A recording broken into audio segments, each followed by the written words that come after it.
All right. Hello, my name is Shelley Swapp. I am one of the nutrition providers here at Vitality Health Matrix. And I just wanted to drop in and give you a little bit of support around liver health this month. I know we've been talking a lot about it.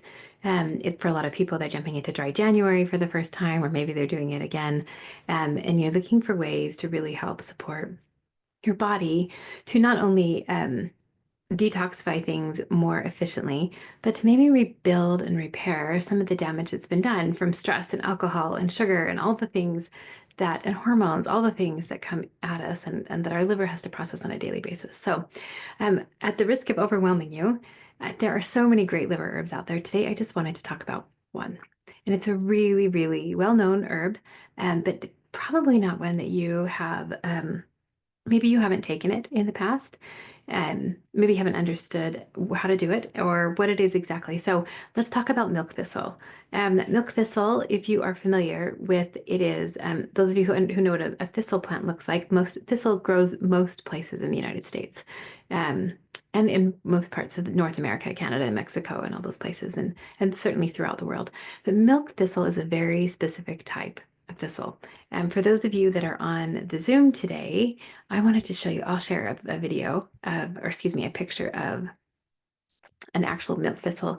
The way that you know milk thistle from regular thistle is that it has this gorgeous milky, looks like milk has been spilled across the leaf.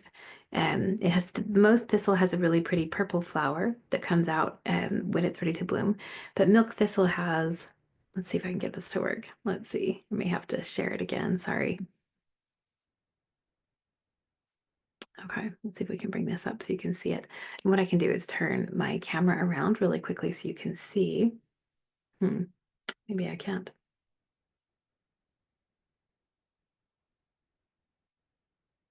Okay, so, oh, there is one piece of it. So you can see that beautiful purple flower. And the part of the plant that we actually have found to be really valuable medicinally are the seeds that come from this part of the plant, which means it is a pretty intensive process to harvest it. But when it comes to seeds, the great thing about Mother Nature is that um, she's usually a pretty good producer. So once we get these things to seed, there's usually hundreds to thousands of them on each plant. And so we can get a lot out of them. They just need to be harvested carefully. It's not something that I love to do. I tend to pay an herb company to do this for me, even though I've lived in areas where we have abundant milk thistle. So can you see the leaf? This is a milk thistle leaf. So that's the flower that people are most familiar with. But there's all sorts of other milk thistle plants out there that have this purple flower and have this spiky cone at the bottom. And the thing that differentiates milk thistle from regular common thistle that makes it more that's the reason that we want to be choosing it is this milk, this kind of milky splash that's all over the leaf. I don't know if you can see that. I will zoom in a little bit here on the video that I'm taking. But you'll notice that not all thistle plants have that. Many of them are kind of a nice sagey color or have a little bit darker green. But you'll know you're seeing milk thistle when you have found that milky splash across the plant. So let me stop this really quick and I will. Okay, we're back. So that's the difference between milk thistle and regular thistle. And so we're talking specifically today about milk thistle. And we're talking about the seeds. Now, there have been hundreds and hundreds of research studies that have been performed on milk thistle over the past, probably 25 years as what we've seen when you look at the Cochrane studies, when you look at research studies that go back, well, when we're looking at big categories of research, there's quite a bit of research on milk thistle. And it's not, the challenge with the studies is that they haven't all been done the same way. They haven't all been done on the same populations, and they haven't been all been done with the same dosing. So we need to do more studies. We definitely need more really targeted research. But the general research has shown that milk thistle, silymarin is the active ingredient that they've been able to show is the difference between regular thistle and milk thistle, and that that particular ingredient in the milk thistle is what we call the active ingredient. It's the thing that does the work. And there are very few companies that process milk thistle in a way that preserves that silymarin the way that it would if you were to have it fresh. Now, the research has shown us, and traditional use, so this is an herb that's been used for thousands of years for lots of different things, but the best way to get milk thistle is the hardest way. It's to eat it fresh and grind it just eat the seeds fresh, or to get those seeds and then grind them fresh, freeze them, and then you can put them in smoothies or different things. I'm going to warn you, it's not a really popular choice because it doesn't taste very good. It's really bitter. Anything that's really good for our liver tends to be very bitter, not sour, bitter. And that is one of the things that we learn in or that we notice in herbal medicine and in the herbal medicine traditions from thousands of years ago, that all the herbs that are really good at rebuilding, detoxifying, really supporting the liver, clearing things out are bitter. They're usually bitter yellow herbs, and milk thistle is no exception to that. Super bitter herb. So I have had people that have been determined to try it in its raw form, and they'll go pick up some milk thistle at an herb store or something and grind it up and try and eat like 2 tablespoons a day, because the active, where we see the most bang for our buck, as far as dosing, is between 12 and 15 grams, which is like 2 tablespoons between 1 and 2 tablespoons a day of milk thistle. And let me tell you, I don't think I've got anybody that's been able to stick it out. So lucky for us, we have some really great herbal companies that are here in the United States that are doing the work of providing these wonderful, well-sourced organic herbs for us to be using to support our bodies.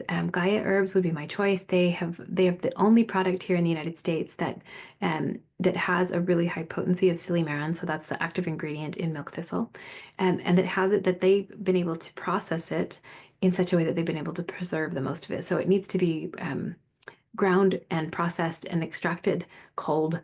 It's not something that can be done with a lot of heat, or it destroys that process. And they have capsules, and they have tinctures. So a liquid tincture dropper that you can put in things. And they also have some gummies, and then they've got some other full spectrum products that really support your liver. And that is one way that I love to use milk thistle. Let's talk a little bit about some of the other fun benefits of having this in your repertoire, or to use in your medicine cabinet as well. So the other fun thing, and since we talk about a lot about this in this program, is that milk thistle has actually been shown to reduce blood sugar.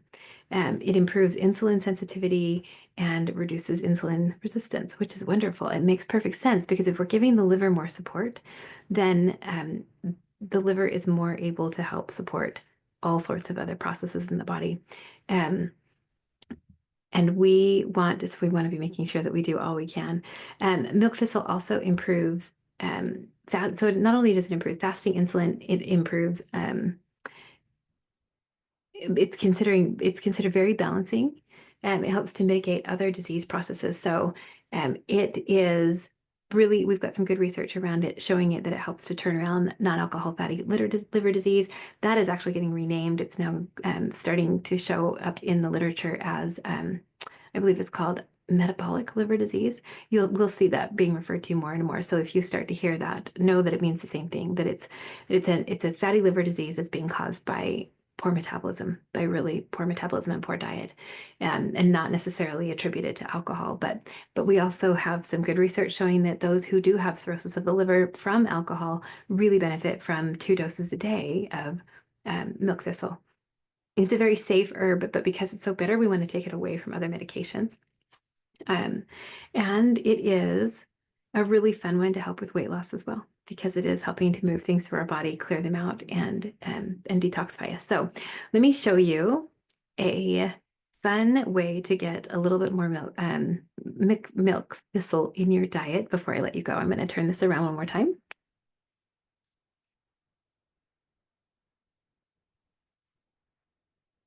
And I'm going to share. Sorry, I'm trying to video this on 2 different platforms. So I'm going to share my screen with you one more time so that I can show you this mocktail recipe.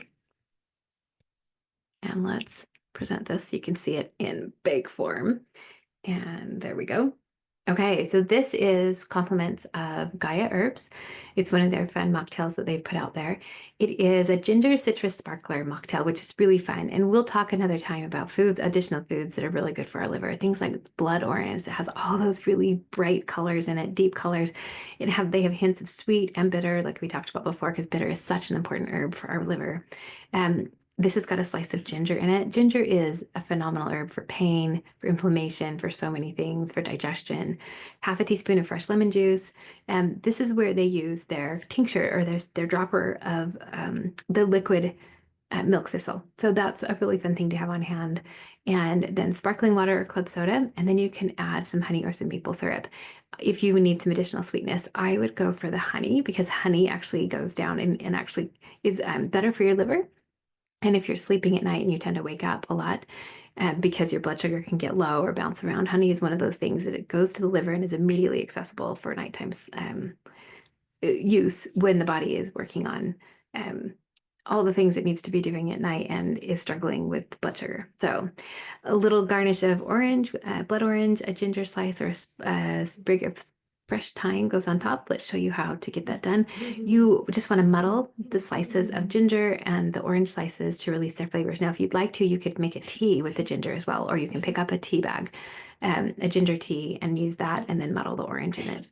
And I'm going to ask you if you do love to drink herbal teas and you like them in the tea bags to choose or make sure that you're researching the company that you're getting those teas from, because so many of those tea bags out there are full of microplastics to the point where it's really horrendous. But there are some great companies like Traditional Medicinals, Puka Herbs. I think is it Noni? I'll put some of these in the notes for you as well, so you can see. But they're called Nomi, I think is the name of the one. They have changed over the last several years to using plastic free, and they've been able to have them tested and show that they're not getting microplastics into your tea. So that's important too, because if we want to be supporting the liver, we don't want to be adding a bunch of toxins in addition to it. So, and then after you've made that tea and you've muddled the orange slices, then you can add your lemon juice, you can add your milk thistle seed drops, and then you can add some sweetener if you're using it and stir well. And then you're going to top that. You're gonna fill your glass with ice, top it with sparkling water, and then put the rest of that lovely mocktail in there and enjoy.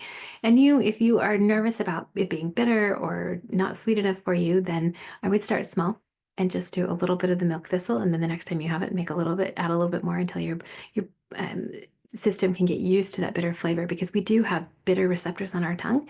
And before our modern day era where everything is sweet and salty and all those things, um, we we actually had a lot of bitter foods in our diet and really benefit from them. So it's something that I love to see people as they start to step away from processed foods and start exploring other tastes and things, to see them start to really benefit from having more bitter things in their diet and enjoying them. It's so good for us. Okay, I'm going to stop the share here. I will share these slides for you in the club so that you've got access to them. And we'll talk more next week about one of my other favorite herbs for liver, but this is the one I'd love you to start thinking about. If you're looking for some additional support for non-alcoholic fatty liver disease, or if you just know that your liver, you tend towards sluggishness in the morning, you tend towards headaches, you tend towards maybe slow bowels, those types of things. Those are all signs that your liver is needing some additional support, and this is an herb to consider. So until next time, be well. Thank you so much for joining me.